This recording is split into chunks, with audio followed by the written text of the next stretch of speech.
ನಂದಾವರದಲ್ಲಿ ಕಾಂಕ್ರೀಟೀಕರಣಗೊಂಡ ಅರಮನೆ ರಸ್ತೆಯನ್ನ ಬಂಟ್ವಾಳ ಶಾಸಕರಾದ ರಾಜೇಶ್ ನಾಯ್ಕ ಉಳಿಪ್ಪಾಡಿಗುತ್ತು ಅವರು ಹಿರಿಯ ಮಹಿಳೆಯ ಮೂಲಕ ಉದ್ಘಾಟಿಸಿದ್ದಾರೆ. ಈ ರಸ್ತೆಯು ಈ ಊರ ನಿವಾಸಿಗಳ ಬಹುವರ್ಷದ ಕನಸಿನ ರಸ್ತೆಯಾಗಿದ್ದು, ಈ ಬೇಡಿಕೆಯ ರಸ್ತೆಯನ್ನ ಶಾಸಕ ರಾಜೇಶ್ ನಾಯ್ಕ ಅವರು ನಿರ್ಮಿಸಿಕೊಟ್ಟಿದ್ದಾರೆ.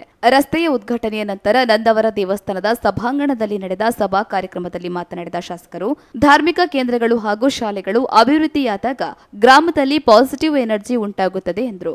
ಜೊತೆಗೆ ಸ್ವಚ್ಛತೆಗೆ ಆದ್ಯತೆ ನೀಡುವ ನಿಟ್ಟಿನಲ್ಲಿ ಮುಂದಿನ ದಿನಗಳಲ್ಲಿ ಪರಿಸರ ಮಾಲಿನ್ಯ ನಿಯಂತ್ರಣಕ್ಕೆ ಯೋಜನೆಗಳನ್ನು ರೂಪಿಸುತ್ತೇನೆ ಎಂದಿದ್ದಾರೆ.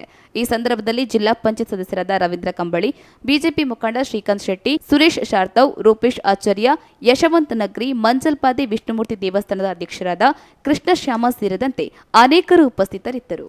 ಅವಕಾಶ ಪ್ರಯತ್ನ ಪಡ್ತಾ ಇದೆ. ಮೊದಲೆಲ್ಲ ಅಧಿಕಾರಿಗಳ ಜೊತೆ ಕೂಡ ನಾನು ಅದರ ಬಗ್ಗೆ ಚಿಂತನೆ ಮಾಡಿದ್ದೆ. ಅಧಿಕಾರಿಗಳು ಈಗ ನಮ್ಮ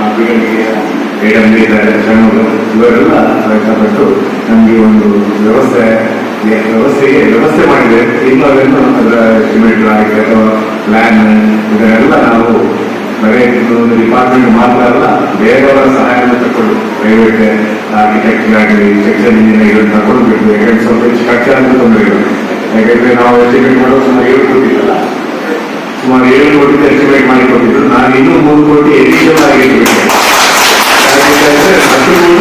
ಯಾಕಂದ್ರೆ ಅದೊಂದು ಫುಟ್ಪಾತ್ ಆಗಬೇಕು, ದೀಪ ಅಂತ ಆಗಿಬಿಟ್ಟು ಈ ಒಂದು ಸುಂದರವಾಗಿ ಮೂಡಿ ಬರಬೇಕು ಮತ್ತು ಬೇರೆ ಭಾಗದ ಜನರಿಗೆ ಈ ಭಾಗಕ್ಕೆ ಮತ್ತು ನಿರಂತರ ಸಂಪರ್ಕ ಈ ಒಂದು 1.5 ಕಿಲೋಮೀಟರ್ ಸಹಕಾರ ಹೊತ್ತಿಗೆ ಬಂದು ಹೋಗುವ ಒಂದು ಸಂಪರ್ಕ ಆಗತಕ್ಕಂಥ ಒಂದು ಇಚ್ಛೆಯಿಂದ ಇದು ನಾವು ಮಾಡಿದೆ. ಆ ದೇವರ ದಯೆಯಿಂದ ಖಂಡಿತವಾಗಿ ಆದಷ್ಟು ಶೀಘ್ರ ಆ ಕೆಲಸವನ್ನು ಪ್ರಾರಂಭ ಮಾಡಲಿಕ್ಕೆ ದೇವರ ಅನುಗ್ರಹದಿಂದ ನಾವು ಪ್ರಥಮವಾಗಿ ಬೇಡಿಕೊಂಡು ನಮ್ಮೆಲ್ಲ ಸಹಕಾರದೊಂದಿಗೆ ಮಾಡ್ತಾ ಇದ್ದೇವೆ.